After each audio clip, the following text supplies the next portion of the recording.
Saya Cecep Ernanto dari Garut, salah satu penggiat sociopreneurship yang saat ini mulai melakukan pengembangan usaha di bidang peternakan, khususnya budidaya domba Garut.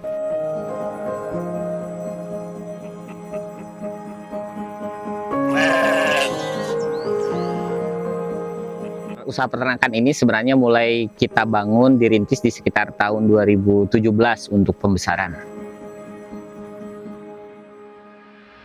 Bisnis domba ini sebenarnya sudah melewati 3 fase.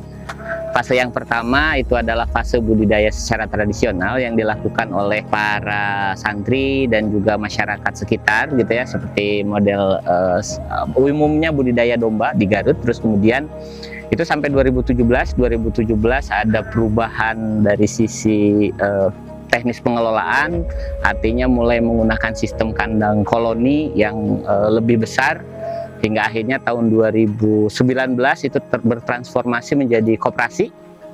Nah, koperasi, dan di sana saya mulai masuk sebagai salah satu pengurus, dalam hal ini pengawas di koperasi. Dan di tahun 2019 ini sebenarnya kita sudah masuk pada modernisasi sistem budidaya domba, di mana populasi di sini hampir 1000 ekor. Terus kemudian fase berikutnya setelah 2019 memang ada sedikit hal-hal yang kendala secara teknis dari sisi model bisnis yang kita kembangkan, hingga akhirnya 2022 tepatnya kita melakukan inovasi model bisnis peternakan, dan itu salah satu awal pengelolaan domba ini dilakukan secara penuh gitu oleh perusahaan.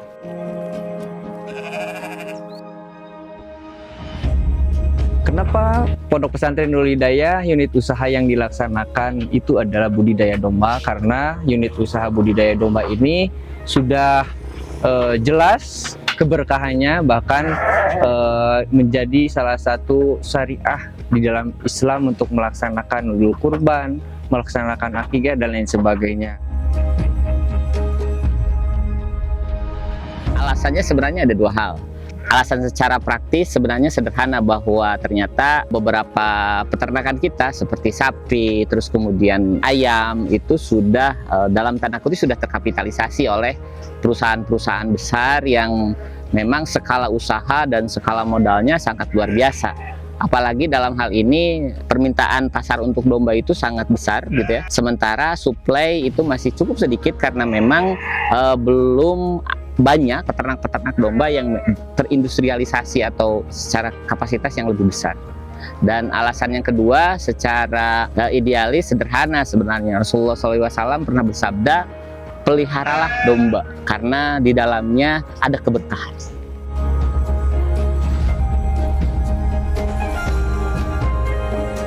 Di sini sebenarnya kita kolaborasi antara 3. Yang pertama perusahaan saya sendiri di Dombify Nusantara Agridaya. Terus kemudian ada koperasi yang merupakan menaungi keseluruhan kegiatan. Terus kemudian ada juga pondok pesantren, yayasan pondok pesantren, di mana yayasan pondok pesantren pemilik lahan yang kita gunakan. Lahan yang kita gunakan ini seluas 1,6 hektar. Ini adalah milik yayasan atau pondok pesantren.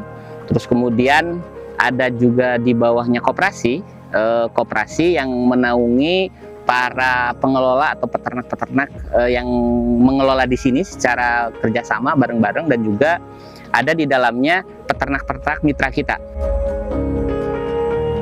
Satu hal sebenarnya, karena memang dari perjalanan bisnis saya dari mulai 2010 sampai sekarang, itu melihat bahwa ternyata kekuatan sekarang yang bisa bertahan di era disrupsi saat ini, perkembangan kita tidak bisa main sendirian.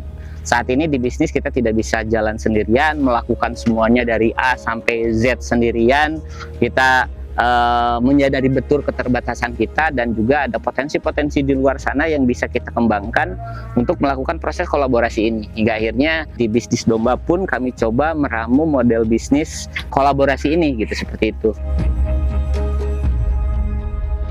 Dulu Dulu budidaya domba ini berjalan secara konvensional, namun hari ini dengan adanya kolaborasi kegiatan unit usaha budidaya peternakan domba, sekarang Edompai juga bangkit dengan muka baru untuk mengembangkan unit usaha di budidaya domba ini untuk ke depan pesantren bisa berdaya, bermanfaat bukan hanya untuk pesantrennya saja, tapi bermanfaat untuk umat seperti itu. Dengan adanya kolaborasi ini diharapkan bisa meningkatkan atau mengoptimalkan peran koperasi dalam pemberdayaan domba.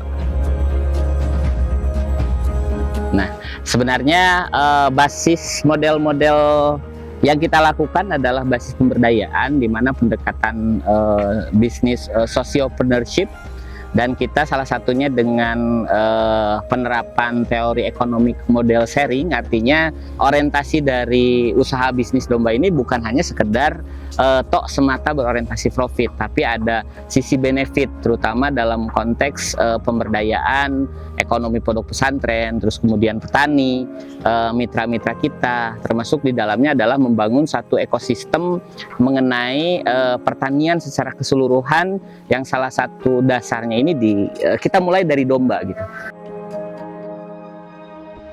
Saat ini kita sedang mempersiapkan digitalisasi untuk budidaya domba dengan aplikasi Dombify salah satunya, yang nanti akan menjadi base data sistem pendataan bagi ternak-ternak domba yang baik itu ada di budidaya di kandang kita ataupun di mitra-mitra petani.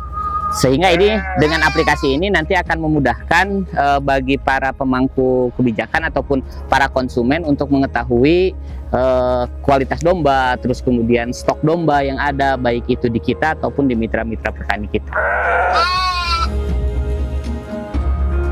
Sangat potensial dilaksanakan di pondok pesantren yang ada di Indonesia. Kenapa potensi ini bisa dilaksanakan? Karena saya yakin di pondok pesantren lahannya ada, SDM-nya ada, dan kemampuan untuk beternaknya pasti ada. Ke depan bisnis ini bisa menjadi solusi pengembangan ekonomi keumatan.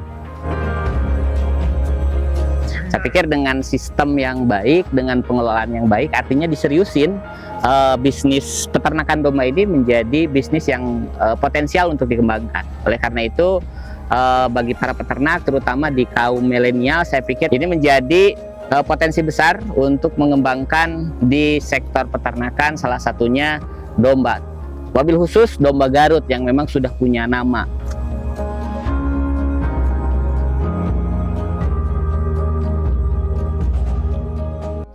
Dombify Livestock Farming Easily.